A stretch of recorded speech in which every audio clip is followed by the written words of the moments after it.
Hi viewers, welcome to our channel. ప్రస్తుతం మనతో పాటు దాము బాలాజీ గారు సీనియర్ జర్నలిస్ట్ ఉన్నారు. వారితో ఒకసారి మాట్లాడదాం. సార్ నమస్కారం. నమస్తే. లేడీ అఘోరి అలియాస్ శ్రీనివాస్ గత నెల రోజుల నుంచి కూడా జైల్లోనే ఉన్నారు, మనకు తెలిసిందే. అయితే ఇప్పుడు అతని గురించి రెండు వార్తలు అయితే బయట సర్క్యులేట్లో ఉన్నాయి సార్. ఒకటి, అతను జైల్లోనే నిరాహార దీక్ష చేస్తున్నాడు, అది కూడా తన ప్రియురాలైన శ్రీవర్షిని కోసం అని చెప్పేసి కూడా అంటున్నారు. అండ్ ఇంకో వార్త ఏంటంటే ఆయన అసలు ఫుడ్ తినట్లేదు అని చెప్పేసి, ఫుడ్ తినకపోవడం వల్ల బ్లడ్ కూడా కక్కేసుకున్నాడు, అతని హెల్త్ ఏం బాగాలేదని కూడా చెప్పేసి వార్తలు అయితే వస్తున్నాయి సార్. మరి తన ఆరోగ్య పరిస్థితి ఏ విధంగా ఉంది, మరి నిరాహార దీక్ష జైల్లో చేయడం ఏంటి, మీరేం చెప్తారు సార్ ఈ సంబంధించి? ఇప్పుడు అంటే lady Aghori alias Srinivas arrest అయ్యి దాదాపు 1 month దాటింది. ఎందుకంటే April 22nd అతను జైలుకి వెళ్ళాడు. అతన్ని లైంగికంగా టెస్ట్ చేయకుండా మేము జైల్లో తీసుకోమని సంగారెడ్డి జైలు వాళ్ళు చెప్పారు. సో అందుకని ఇతన్ని అక్కడ సంగారెడ్డి హాస్పిటల్లో టెస్ట్ చేశారు. గవర్నమెంట్ హాస్పిటల్లో టెస్ట్ చేసినప్పుడు ఇతను ట్రాన్స్జెండరే అని వాళ్ళు చెప్పారు. ఎందుకంటే ఆల్రెడీ ఇతను 2 సార్లు సెక్సువల్ ట్రాన్స్మిషన్ సర్జరీలు చెన్నైలో ఇండోర్లో 2 సార్లు చేసుకున్నాడు. సో అంగం అయితే కట్ చేసి అక్కడ చిన్న హోల్ పెట్టారు. మిగతా హార్మోనల్ థెరపీ మిగతా వాళ్ళు చేసుకున్నంత ఎఫెక్టివ్గా ఏమి చేసుకోలేదు. కాబట్టి కంప్లీట్గా అమ్మాయి లక్షణాలు రాలేదు. కానీ అతనైతే ట్రాన్స్జెండర్ అని చెప్పారు. ట్రాన్స్జెండర్స్కి ప్రత్యేకంగా జైల్స్ లేవు. ఇప్పటివరకు మనకి టూ జెండర్సే ఉన్నాయి జైల్స్. కానీ జనరల్గా బయట బాత్రూమ్లు కూడా మేల్ ఫిమేల్కే ఉంటుంది తప్ప ట్రాన్స్జెండర్కి అనేది లేదు. వాళ్ళు ఉండాలని డిమాండ్ చేస్తున్నారు. అందువల్ల చాలాసార్లు ఏం చేస్తున్నారంటే ట్రాన్స్జెండర్స్ 2 రకాలుగా ఉంటారు. మేల్ బాడీలో ఫిమేల్ మైండ్ ఉన్నవాళ్ళు ఎక్కువ మంది ఉంటారు. వీళ్ళే ఫిమేల్గా మారిపోతారు. ఫిమేల్గా మారిపోయినప్పుడు వాళ్ళని ట్రాన్స్ ఉమెన్గా పిలుస్తారు. రివర్స్లో ఫిమేల్ బాడీలో మేల్ మైండ్ ఉన్నప్పుడు వాళ్ళు ఫిమేల్ లక్షణాలని పక్కన పెట్టి మేల్ లక్షణాలని సంతరించుకోవడం, మేల్ అంగము అవన్నీ కూడా పెట్టుకోవడం, దాని మీద నేను వీడియో చేశాను, అవన్నీ కూడా చేసుకోవచ్చు. అంటే కంప్లీట్గా మేల్గా మారిపోవచ్చు. అలాగ మారిపోయిన వాళ్ళని ట్రాన్స్ మ్యాన్ అంటారు. ఈ ట్రాన్స్ మెన్, ట్రాన్స్ ఉమెన్ ఎక్కువ ఉంటారు. సో ట్రాన్స్ ఉమెన్ వాళ్ళు ఉమెన్గానే గుర్తిస్తారు, గుర్తించమని అడుగుతారు. అందుకనే స్త్రీగానే వాళ్ళని మనం చూడాలి. సో స్త్రీల జైల్లోనే పెట్టాలి అనేది కోర్టు కూడా చెప్పింది. ఆ కోర్టు చెప్పిన దాని ప్రకారం చెంచల్ కూడా స్త్రీల జైల్లో పెట్టారు. స్త్రీల జైల్లో పెడితే కూడా ఈ ట్రాన్స్జెండర్ ఒక పక్కేమో స్త్రీని పెళ్లి చేసుకొని నేను బిడ్డగంటానని అమ్మాయి చెప్తుంది. ఇతను కూడా మళ్ళీ నేను అంగం పెట్టుకొని మారిపోతాను మగవాడిగాని ఇతను చెప్పినట్టుగా చెప్తున్నారు. అందుకని అతనికి సపరేట్గా ఒక సెల్లో స్త్రీలతో కూడా మింగిల్ చేయకుండా, ఎందుకంటే ఇతను అక్కడ మళ్ళీ స్త్రీలతో రొమాన్స్లోకి వెళ్ళాడంట ఒక ప్రాబ్లం. కాబట్టి ఎందుకంటే బయట ఇతను స్త్రీగా బిహేవ్ చేయట్లే, మగవాళ్ళలాగా బిహేవ్ చేసి ఇప్పటి వరకు మనకు అందుతున్న సమాచారం ప్రకారం 3 పెళ్ళిళ్ళు చేసుకున్నాడు. ఫస్ట్ రాధిక అనే అమ్మాయిని పెళ్లి చేసుకున్నాడు January 1 ఈ 2025. ఆ తర్వాత 12 రోజులకి శ్రీవర్షిని పెళ్లి చేసుకున్నాడు.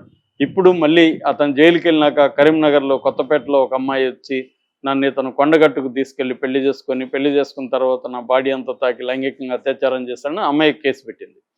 సో అంటే మనకు తెలిసి ఇక్కడ 3 అమ్మాయిలను అయితే అతను పెళ్లి చేసుకున్నట్టు తెలుస్తుంది. అంటే ఇతను మగవాడ అమ్మాయి అన్నప్పుడు క్లియర్గా మగవాళ్ళ లక్షణాలు ఉన్నాయి. అంగం ఉన్నా లేకపోయినా అతను మగవాళ్ళ లక్షణాలు ఉన్నాయి. కాబట్టి అక్కడ స్త్రీలతో కలిపి ఇతన్ని సెల్లో పెట్టకుండా సపరేట్ సెల్లో పెట్టాడని చెప్తున్నారు. సో అందరూ ఏమనుకున్నారు, ఈ అఘోరికి బయట సర్కిల్ ఉంది, పొలిటికల్ లీడర్స్ హెల్ప్ ఉంది, ఒక మినిస్టర్ భార్య ఇతను కాళ్ళు మొక్కింది, ఇవన్నీ అనుకొని బెయిల్ త్వరగా వచ్చేస్తుంది అనుకున్నారు.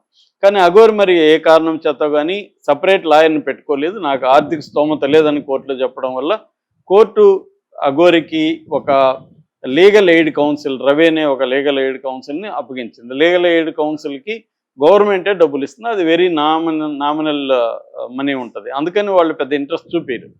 సో ఇప్పుడు అఘోరికి కూడా యాక్చువల్గా నేను ఆ మధ్యనే ఒక చాలా కాలం ఉన్న ఒక ఖైదీతో మాట్లాడితే అతను ఏమంటున్నాడంటే అసలు లీగల్ ఎయిడ్ కౌన్సిల్ వల్లనే చాలామంది ఖైదీలు నెలల తరబడి జైల్లో మగ్గుతున్నారని అతను చెప్తున్నాడు. ఎందుకంటే ఒకసారి వీళ్ళు తీసుకున్నాక ప్రైవేటు అతన్ని వీళ్ళు అలో చేయరు.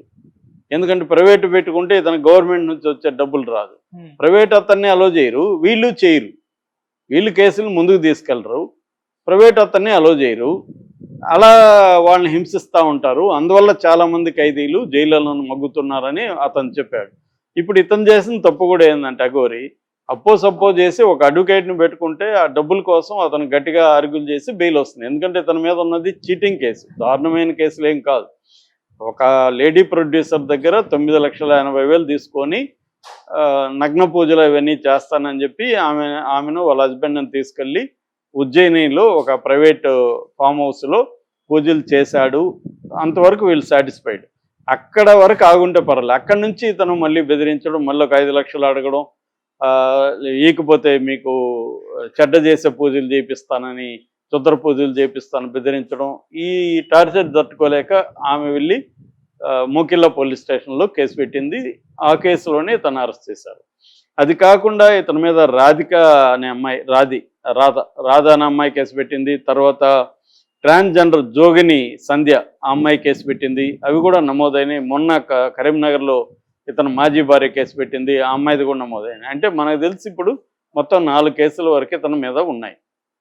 సో ఇతనికి ఒకవేళ ఈ కేసులో బెయిల్ వచ్చినా ఇంకొక కేసులో ట్రాన్సిట్, దీంతో ప్రిజనర్ ట్రాన్సిట్ పీటీ వారెంట్ అంటారు, పీటీ వారెంట్ వేసి ఇతను మళ్ళీ అరెస్ట్ చేసే అవకాశాలు ఉన్నాయి.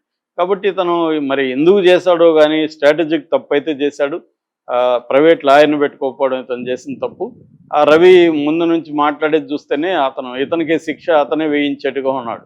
ఎందుకంటే ఇతనికి 10 ఏళ్ళు పడుతుందని చెప్తున్నాడు, శిక్ష పడుతుందని, అసలు బెయిల్ రాదని ముందే చెప్తున్నారు. ఎవరు డిఫెన్స్ అడ్వకేట్లు అలా మాట్లాడరు. డిఫెన్స్ అడ్వకేట్లు 100% బెయిల్ వస్తుంది ఇతనికి, ఇతను తప్పు చేయలేదని మాట్లాడతారు తప్ప 10 ఏళ్ళు జైలు శిక్ష అంటే అతను తప్పు చేశాడని ఇతను నమ్ముతున్నాడు కదా. కోర్టులో ప్రూవ్ కాకనే ఎలా నమ్ముతారు? ఇప్పుడు ఆమెది కూడా తప్పు ఉంటుంది కదా. ఆమె ఎట్లా నగ్న పూజలకు ఒప్పుకుంటుంది? నగ్న పూజల కోసం ఎందుకు అంత డబ్బులు ఇచ్చింది? ఇవన్నీ రేపు కోర్టులో డిస్కషన్కి వస్తాయి. కానీ అతను ముందే ఇలా మాట్లాడు. సో ఈ నేపథ్యంలో శ్రీవర్షిని తీసుకెళ్ళిపోయి అక్కడ కస్తూర్బా హోమ్ ఉంది, అది ఇప్పుడు స్వాతంత్రం ముందు పెట్టిన హోమ్, ఆ హోమ్లో పెట్టారు ఆ అమ్మాయిని. ఇప్పుడు ఆ అమ్మాయి వచ్చి ఇక్కడ ఆ అమ్మాయిని హోమ్ వాళ్ళు బయటకు వదలరు. ఆ అమ్మాయి వాలంటరీగా వచ్చి జైలుకి వచ్చి చూసే పరిస్థితి లేదు. ఇతనికేమో ఆ అమ్మాయిని చూడకుండా ఉండలేడు, ఎందుకంటే పెళ్ళై వారం కూడా కాలేదు. సో కొత్త మోజు కూడా తీరకముందే ఇదైపోయింది. పైగా వాళ్ళిద్దరూ హైలీ ఎమోషనల్గా బంధం అనేది కనిపిస్తుంది మనకి. సో ఈ నేపథ్యంలో అతను బెయిల్కి రాంగ్ స్ట్రాటజీ చేశాడు. తర్వాత ఇప్పుడు ఆ అమ్మాయిని ఎలా పిలిపించుకోవాలి, కనీసం చూడాలి అన్న కోరిక ఎలా నెరవేర్చుకోవాలో అతనికి తెలియట్లేదు. అతన్ని పోయి కలిసే వాళ్ళు కూడా ఎవరు లేరు. ఎందుకంటే అతనికి విపరీతమైన అహంకారం వచ్చేసింది. సోషల్ మీడియా, యూట్యూబ్ ఛానళ్ళల్లో పాపులర్ అయ్యేసరికి నోటి దోలతో అందరినీ తిట్టడం, జర్నలిస్టులను బెదిరించడం, చివరికి రాజ్యాంగాన్ని రాసిన అంబేద్కర్ను కూడా బండబూతులు తిట్టిన ఆడియో బయటకు వచ్చింది. సో రాజ్యాంగాన్ని నేను పట్టించుకోను, లాను పట్టించుకోను, నా ఇష్టం అన్న రీతిలో అతను రెచ్చిపోయాడు. సో నేను చాలాసార్లు చెప్తుంటాను, నా ఇష్టం అని ఎవరన్నా అనుకుంటే అంతకంటే ఫూల్ లేదు. ఎవరికి ఇక్కడ కంప్లీట్ ఫ్రీడమ్ అనేది ఎవరికి లేదు. ఇదేంటంటే ఫ్రీడమ్ ఉందని మనకు భ్రమ కల్పిస్తుంది కన్జ్యూమరిజం. ఆ భ్రమ ఎప్పుడో ఒకసారి బ్రద్దలవుతుంది. బ్రద్దలైనప్పుడు ఇలాగే ఉంటుంది పరిస్థితి. అందుకని మనం ఎంత పాపులర్ అయినా కూడా ఒళ్ళు జాగ్రత్త పట్టుకొని ఉండాలి. అది అఘోరికి తెలియదు. అందుకని ఇప్పుడు సిస్టమ్ అనేది అఘోరికి తెలియజేస్తుంది. సో ఇప్పుడు అఘోరి కొత్తగా నిరాహార దీక్ష చేస్తుందని చెబుతున్నారు. ఎందుకంటే జైలు అధికారుల్ని బెదిరించడానికి నిరాహార దీక్ష. మామూలుగా నిరాహార దీక్ష చేస్తే జైల్లో నేరం, ఫుడ్ తినకపోతే నువ్వు నేరం చేసినట్టు జైల్లో, అది ఇంకొక కేసు అవుతుంది యాక్చువల్గా. అందుకని ఏం చేస్తారంటే నిరాహార దీక్ష చేస్తున్న ఖైదీ ముందు ఫుడ్ పెట్టేస్తారు రోజు. అతను ఏం తింటాడో ఆ ఫుడ్ పెట్టేస్తారు. ఎందుకంటే నేను జైల్లో ఉన్నప్పుడు కూడా కొన్ని రోజులు నిరాహార దీక్ష చేశాం. అక్కడ ఖైదీలకి పోలీసులు వచ్చి కోర్టుకి తీసుకెళ్ళట్లేదు. కోర్టుకి తీసుకెళ్ళకపోవడం వల్ల, వాయిదాలకు వెళ్ళకపోవడం వల్ల దాదాపు 1 నెలలో బయటికి వెళ్ళే వాళ్ళు కూడా సంవత్సరం పాటు జైల్లో ఉండాల్సిన పరిస్థితి. సో అందుకని మేము నిరాహార దీక్ష చేస్తాం. మాకు ఎస్కార్ట్ రావాలి, కోర్టులకు తీసుకెళ్ళాలని. నా గురించి కాదు, మిగతా వాళ్ళ గురించి. నాకు వస్తున్నారు, నేను వెళ్తున్నా, మిగతా వాళ్ళకి రాలేదు అన్నమాట. సో అలాగా నిరాహార దీక్ష చేసినప్పుడు మా ముందు ఫుడ్ పెట్టేసేవాళ్ళు. ఈ ఫుడ్ చూసి కొంతమంది టెంప్ట్ అయిపోయి నిరాహార దీక్ష మానేసేవాళ్ళు. ఎందుకంటే ఫుడ్ కనిపిస్తూ ఉంటుంది, తినకుండా ఉండాలి. ఒక పూట ఉంటారు, 2వ పూట ఉంటారు, 3, 4వ పూటలకి వీక్ అయిపోతారు. అలాగా ఇతను ముందు కూడా పెడుతున్నట్టు తెలిసి ఇతను మాత్రం గట్టిగా స్ట్రాంగ్గా ఉన్నాడు. నాకు ఆమె కావాలి, శ్రీవర్షిని కావాలని గట్టిగా కేకలు పెట్టడం, ఆరవరం. మామూలుగా అతను చూసాం మనం బయట గట్టిగా అరుస్తూ కేకలు పెడుతూ చేస్తుంటాడు కదా, అలాగే జైల్లో చేస్తున్నాడు. కానీ జైల్లో ఎవడో పట్టించుకోడు. బయట అంటే మీడియా ఇవన్నీ చూసి పోలీసులు భయపడ్డారు. అక్కడ ఇంకా అవసరమైతే కొడతారు కూడా వాళ్ళు, ఎందుకంటే అక్కడ ఎవరు అడగరు కదా, ఎవరు చూడరు, మూలేసి కొట్టినా అతన్ని దిక్కు ఎవరు ఉండరు. అవును. అందువల్ల అతనికి ఇప్పుడు బ్లడ్ కక్కుంటున్నాడు, అతని ఆరోగ్యం విషమంగా ఉంది అన్న వార్తలు కూడా బయటకు వస్తున్నాయి.